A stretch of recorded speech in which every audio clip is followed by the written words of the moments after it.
Welcome back to the my YouTube channel Vithoba creations. Ramayanam తెలియని భారతీయులు ఉండరు అనడంలో ఎలాంటి అతిశయోక్తి లేదు. రామాయణం గురించి తెలిసిన వారందరికీ రాముడే కాదు, రావణాసురుడి గురించి కూడా తెలిసే ఉంటుంది. రావణాసురుడి గురించి అందరికీ తెలిసిన విషయం ఏమిటంటే ఆయనకి 10 తలలు ఉంటాయని. అసలు ఇది నిజమా కాదా? ఇది నిజానికి ఆశ్చర్యపరిచే విషయం. రావణాసురుడు తలల గురించి చాలామందికి చాలా సందేహాలున్నాయి. ఒక పురాణ గాథ ప్రకారం రావణుడికి ఒక తల మాత్రమే ఉండేదని, అందుకు సంబంధించిన ఒక కథ ప్రచారంలో ఉంది. రావణాసురుడు ఆ పరమశివుడికి మహాభక్తుడన్న విషయం అందరికీ తెలిసిన విషయమే.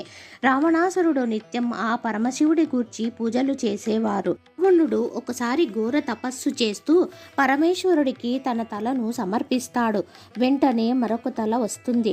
ఆ తలను కూడా నరికేసుకుని శివుడికి సమర్పిస్తాడు. ఇలా 10 సార్లు తలను శివుడికి సమర్పిస్తాడు. 10వసారి కూడా తన తలను సమర్పించాక శివుడు ప్రత్యక్షమవుతాడు.